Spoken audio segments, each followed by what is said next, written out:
Before we get into today's video, I did want to let you guys know that this video is for educational purposes only. Please remember to be kind to everybody everywhere in your everyday life, in your home, in the grocery store, and especially in the comment section down below. Please do not show hate to anybody, anywhere.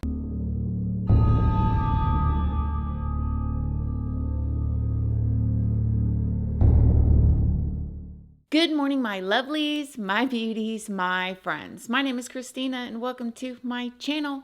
If you're new here, thank you so much for clicking on this video. I really hope that you will subscribe, stick around, take a chance in hearing some things that I have to say. And if you are a returning subscriber, y'all already know, y'all are my babies. So good morning, good morning, good morning. How is everybody doing today? I hope you all are having an amazing day. I hope you all have had a wonderful week. I hope everybody is doing well. In today's video, we are going to be talking about a situation that happened in Ohio in 2017. Now, this video, you guys, this video to me is a prime example of how impressionable little minds are and the things that they see online, talk about with their friends, talk about with their family, how those things can affect them. So in today's video, we're going to be talking about the case of Donovan Nicholas. Before we go any further, I did want to stop and thank today's sponsor, Factor. Factor delivers fresh, delicious, chef-prepared, never frozen meals right to your doorstep. You guys, I know we have all been busy, especially like ending this holiday season and getting ready to go into the new year, 2024. And if you are looking for a good way to get some more nutrients into your life, maybe try some more calorie smart meals. Maybe you need a little bit more protein. You want to try some veggie meals, some vegan meals. Factor has you covered. With Factor, you can treat yourself to high quality, delicious meals going into this new year. You can choose from 35 chef-crafted meals every week to support a healthy lifestyle and meet your goals. And if you're looking for calorie-conscious options and you don't want to skimp on the flavor, you could try delicious, dietitian-approved, calorie-smart meals that have around 550 calories per meal or less.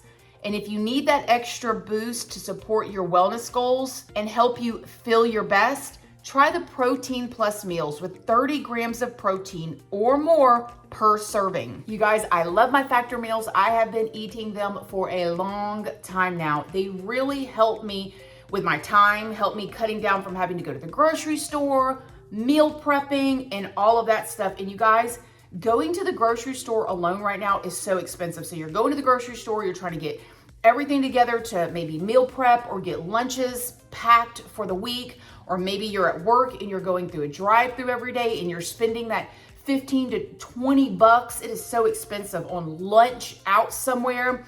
Factor has just helped me out so much. They are very delicious and they are highly nutritious.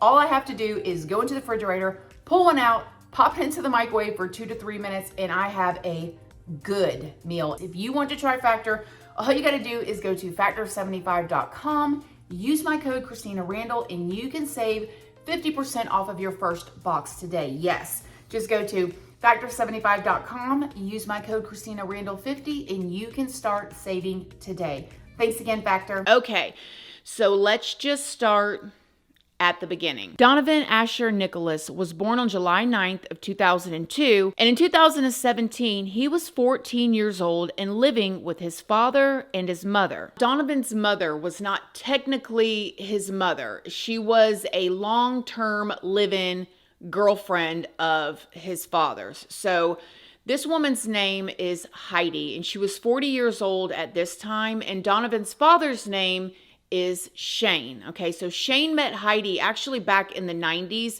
and then they reconnected in the early 2000s, and they got together. Now, Donovan's biological mom, from what I could find, lost custody of him at a very young age, like when he was basically a baby. And so therefore, Donovan's father, Shane, was a single father raising him when he got with Heidi, who Heidi was a single mother raising her 2 children. Now, Heidi's 2 children, whose names are Alyssa and Todd, were a few years older than Donovan, but they quickly became a blended family, and Heidi accepted Donovan as one of her own children. As a matter of fact, Donovan called Heidi Mom. And they were living in a country area in a town called Urbana, Ohio. Now, Heidi, whose full name is Heidi Faye Taylor, was known to love gardening. She loved crafts. She loved to cook. She was one of them women who really liked to cook and host family and friends over and just make sure everybody was good and fed and felt good.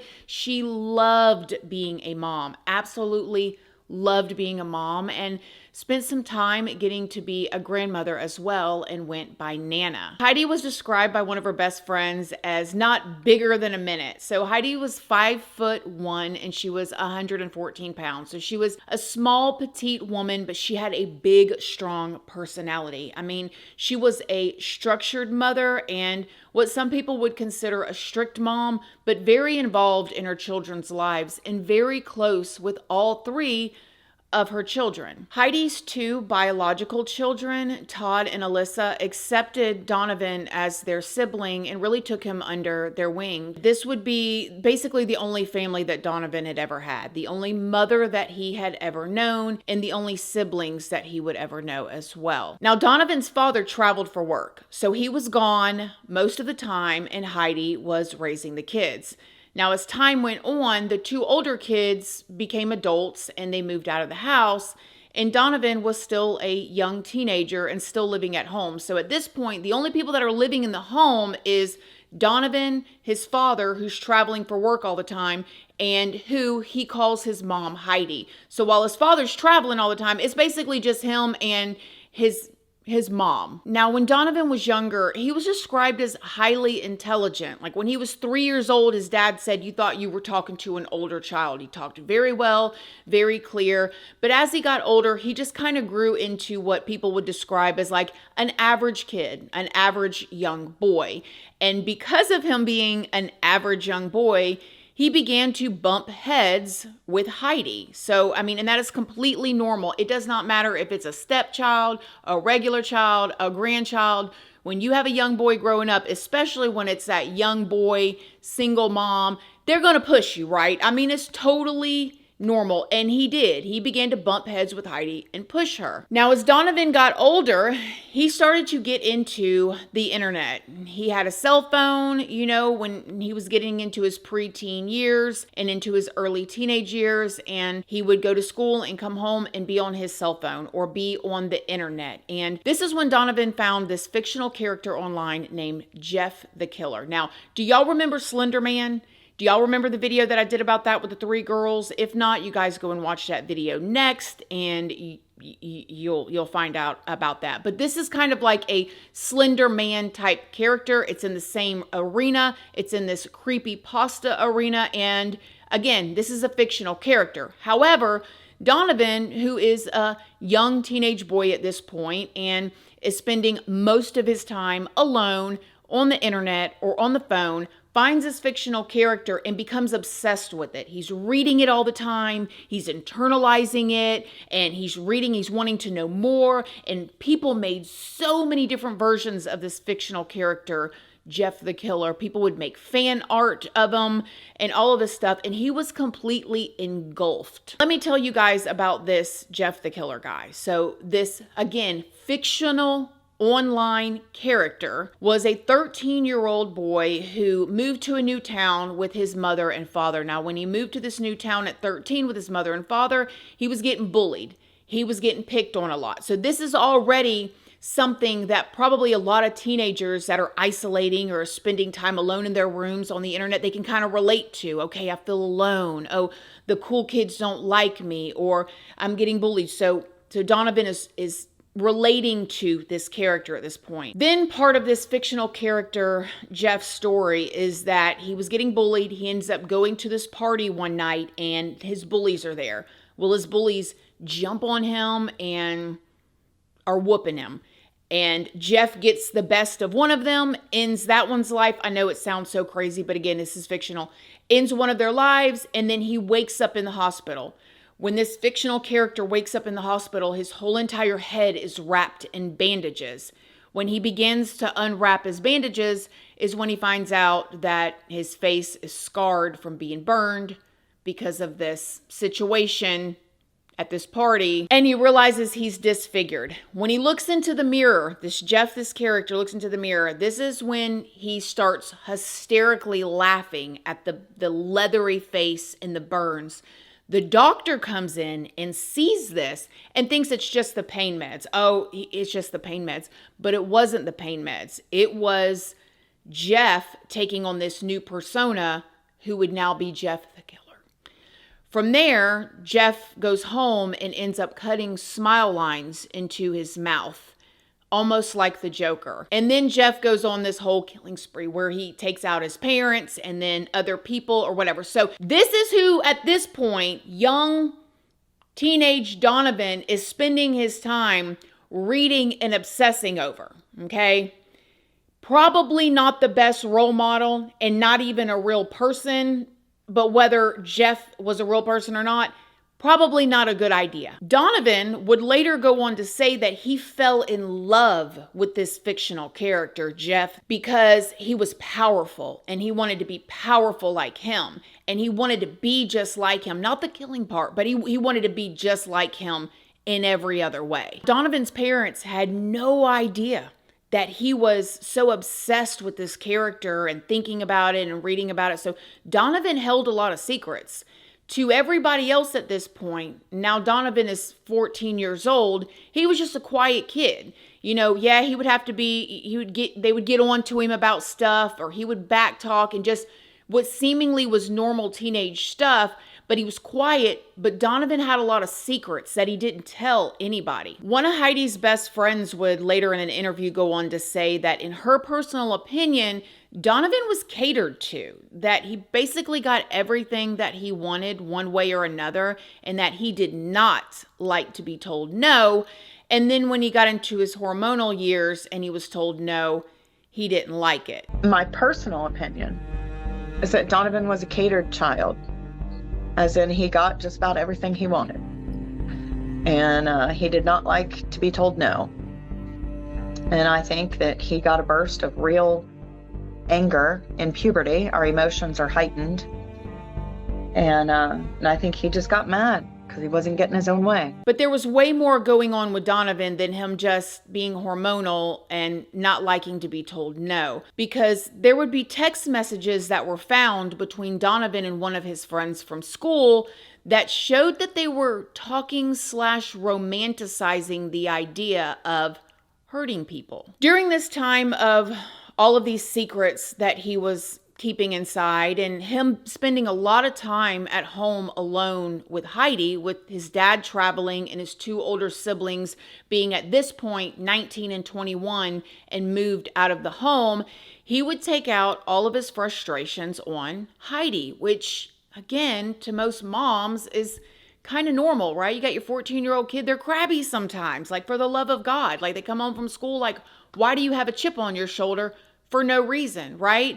And so sometimes it can seem normal. However, something that I find is very interesting is that Heidi allegedly told her best friend, if anything ever happens to me, Donovan did it. Now, Heidi's best friend said that she took it as a joke. Like, oh, I didn't really think she meant it. She was just saying, boy, he's going to kill me one day.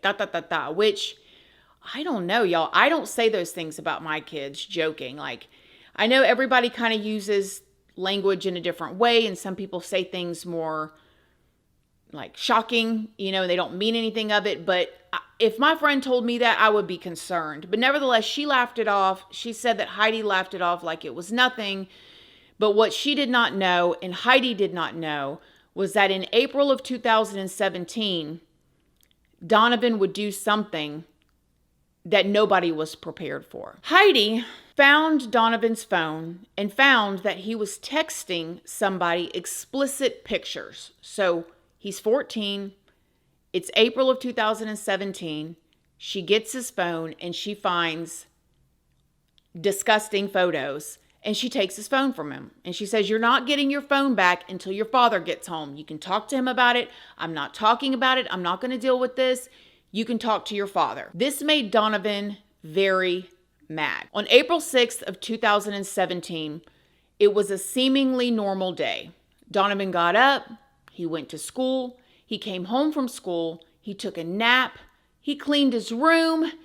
And at this point, things seemed pretty normal, but sometime during this evening, something in Donovan clicked or changed. He decided to go put on a white hoodie and black pants, which just happens to be the exact outfit that this Jeff the killer wears in all of these fictional tales. Donovan then walked downstairs into the kitchen. He opens a drawer and he grabs a knife. From there, he goes into the bathroom and he looks into the mirror and he took like this very small needle and he began to cut smile lines into his mouth. Next, Donovan turned around slowly with the knife in one hand and went and crouched behind a door. Then he started to call Heidi. He was calling her, Mom, Mom. She came downstairs to find him, and after she passed by the door with her back turned, this is when Donovan pounced on her with the knife. This would later be described as a long and gruesome struggle. It was a long and bloody struggle, beginning in the front area of the home. The struggle continued on into a dining room area and then eventually into the kitchen. The victim struggled up the back staircase of the home into the master bedroom, where she was eventually stopped from calling for help by the defendant. I cannot imagine this, you guys. This had to be it just is, She works her way up the stairs. She's screaming. She's yelling, why, and all the things that she is screaming while he is repeatedly stabbing her. She makes her way up to the bedroom, into the master bedroom where her phone was. She wanted to call 911. And he continued to attack her while she was laying on the floor, struggling to stay alive. This is when Donovan decided to go get a drink of water. He went and got him a glass of water, took him a sip, went back to the master bedroom where she was hanging on by a thread, went in the drawer where his father's firearm was, and he got it, and he fired a round into her forehead. Sometime after this, Donovan goes and calls 911. Now, when he calls 911, he lets the officers know that he was injured and that he had been stabbed in the leg, so probably in the process. The 911 phone call is about 9 to 10 minutes long. I'm going to play some of the highlights for you guys here. I just killed my mother. And what happened, sir? I just killed my mother, and I need to go to the hospital. It wasn't me who killed her. It was Jeff. What happened? Who did it? Jeff. Yeah. I'm sorry. This is going to be really hard to explain, but I kind of have another person inside me, like. Okay, are you okay? No, I stabbed myself. You stabbed yourself? Yes. What happened to your mom? He killed her. He snapped.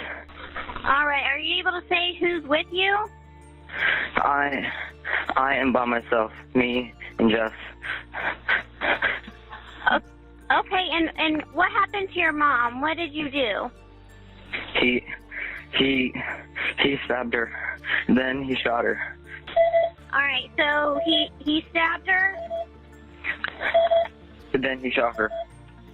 And where did he shoot her? In the head. But I swear it wasn't me. It was Jeff. Jeff is inside me. Jess is inside you? Yes. He sometimes takes control, and I have no control over him. He was always tired of her. She always did drugs, and she told her, like, ignore me. Like, once she hit me, and she was just He was done. I am so scared. I didn't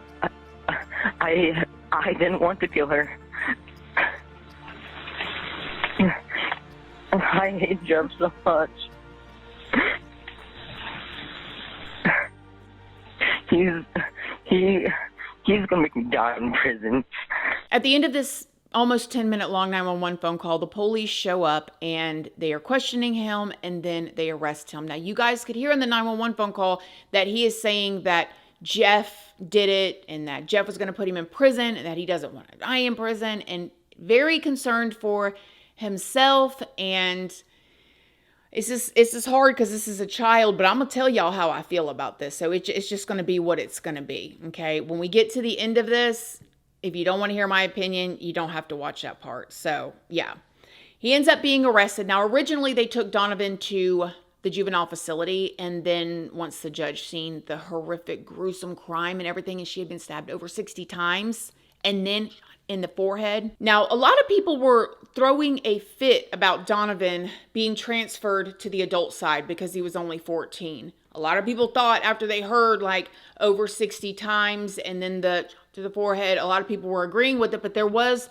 a large group of people that were saying like, he's too young, he shouldn't be over there with the adults and all of that. 3 different psychologists examined Donovan to like see what was going on with him mentally for him to have done this type of crime. 2 of them said that yes, he has a major mental illness, and one of them said, I don't see any major mental illness at all, which is wild to me, okay?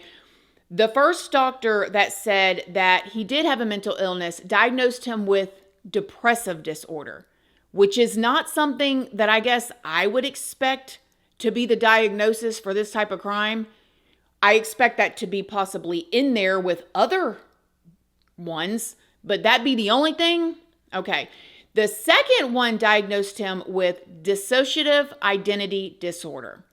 Okay, so DID. So if you guys don't know what that is, very briefly, it's where a person disassociates and in this case becomes another person or has another personality in them or believes they have another personality in them, which when you listen to the 911 phone call, okay.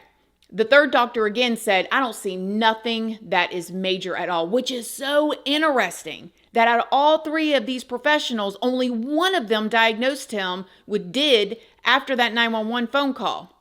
Okay. Now, because of these diagnoses, the judge said this is not enough for him to plead insanity, because that's what he wanted to do. He wanted to plead not guilty by reason of insanity. But after those doctors examined him, he was like, this is not insane. You got depression from this doctor.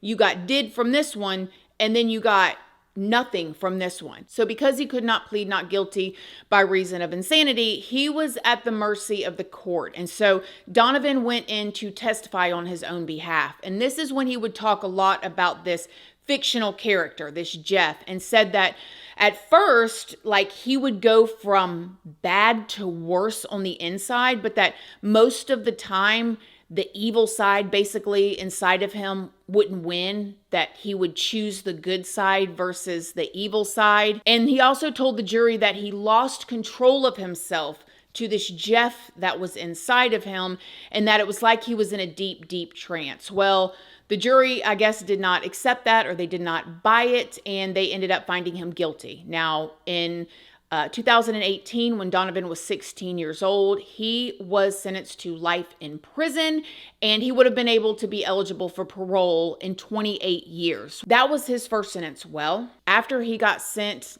to prison, this is when he continued to appeal. And I would have to assume that this was Donovan's biological father, Shane, that was appealing this with him and for him. And I cannot imagine how his father felt, because his father, that's basically all he had was his son, his long-term girlfriend, Heidi, and then her kids. And in a second, everything had changed. And Donovan was only 14 years old, and he's saying that he had another person in his head. So I just can't imagine how he felt. But nevertheless, they kept appealing it. It eventually went up to the Supreme Court.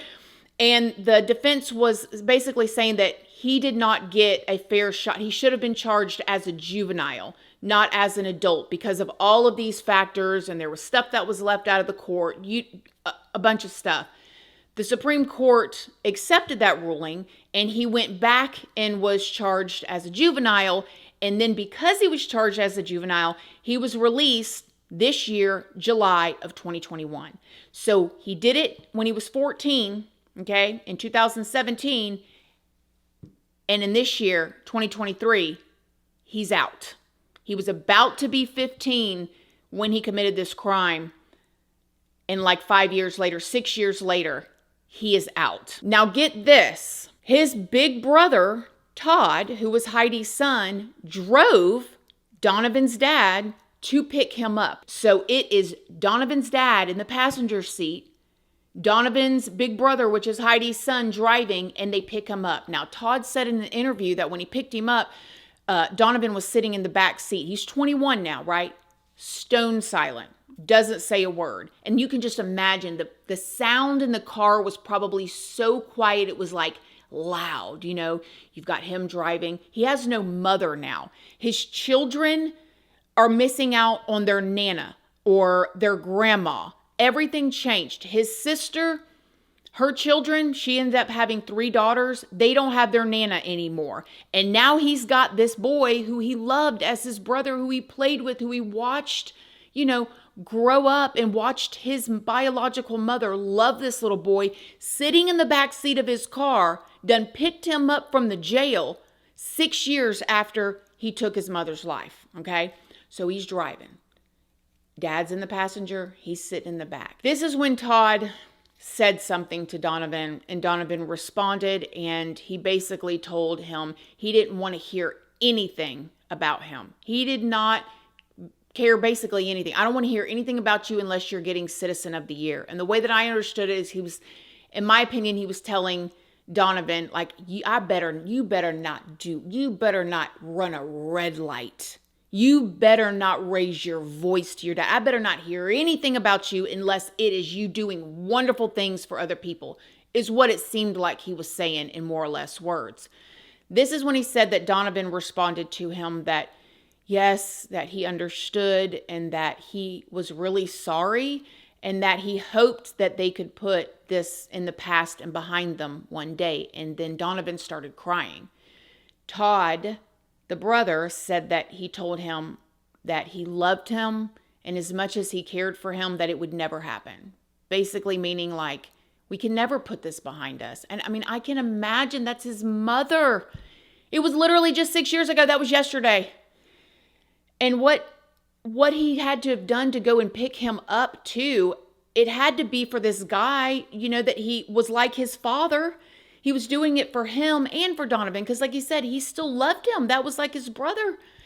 I just cannot imagine. Now, Alyssa, the sister, said she has not seen him and she has no plans on seeing him. And they're all hurt, but she's really, really hurt. She said that Heidi, her mom, was her best friend. They talked every single day for hours, multiple times a day. She was so upset about the situation, she went and got a restraining order against Donovan so he cannot come around her and her family. And I don't blame her for that either. Okay, I do not blame her. Todd also said that he has called, I guess, Donovan, because Donovan's now living with his father somewhere, and has yelled at him angrily, I guess venting, you know, probably in his feelings, probably in a moment that he's missing his mom, maybe whatever.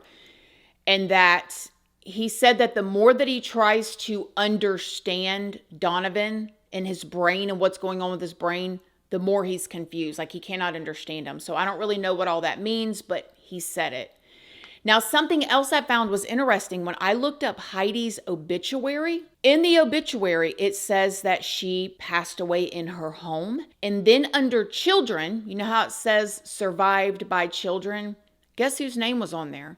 Donovan's. I just don't know. I read stuff that Todd and Alyssa, Heidi's 2 other children, said, and I really feel like they are some of the most fairest people ever. Like again, Todd went and picked him up from prison.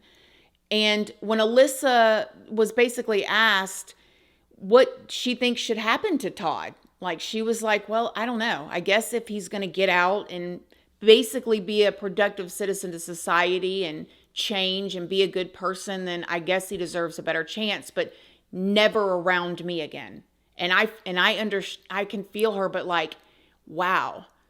Oh my God, this literally just happened, you guys, 2017. This isn't something that happened 30 years ago and they've had time to really heal and grieve. Now, for the final thoughts of my opinions and what do I think, absolutely horrific, horrific, horrific. Do I think he should have gotten out this early? I know that I don't know all the details behind the scenes, but my initial response is no.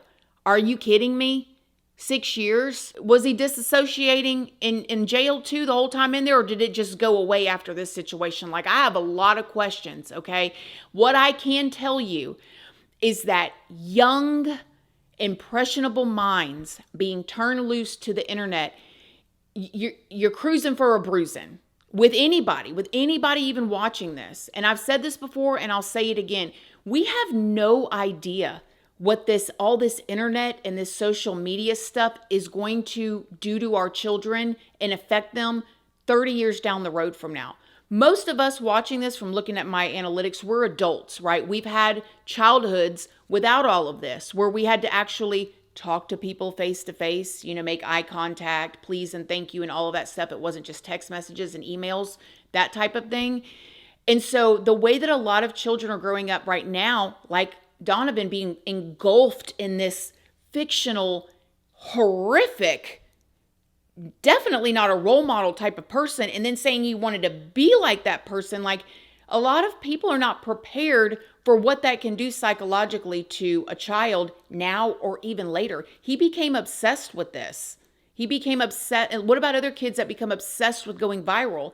What about kids like Aiden Fucci, who's sitting in the back of the cop car after he had just zapped a little girl 113 times and making jokes and making Snapchats because it's cooler to post videos online? I don't know.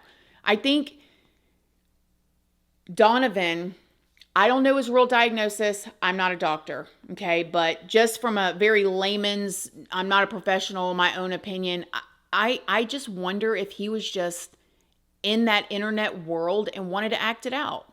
Like some people that want to be Spider-Man, that jump off the couch, right? You know how the kids are. Why are you doing that? Well, in their mind, they're wanting to be Spider-Man. They think they can do a backflip because they've seen Spider-Man do it, except for this kid decided to obsess over creepypasta. And he did something that he can never come back from. And I hope that he has gotten the treatment that he needs, especially because he's back out on the streets now. And I hope that everybody that's involved in this, the family members, the friends, everybody, because this is what I think about. This young boy did this, okay? And it destroyed their family. It took the two kids' mother from them, the grandchildren who will never meet their Nana, who was completely all about her children, her grandchildren. And Donovan did this for whatever reason, mental illness, young, whatever it is, okay, truly whatever it is. And at the end of the day, it almost seems like everybody's rallied around Donovan to protect him.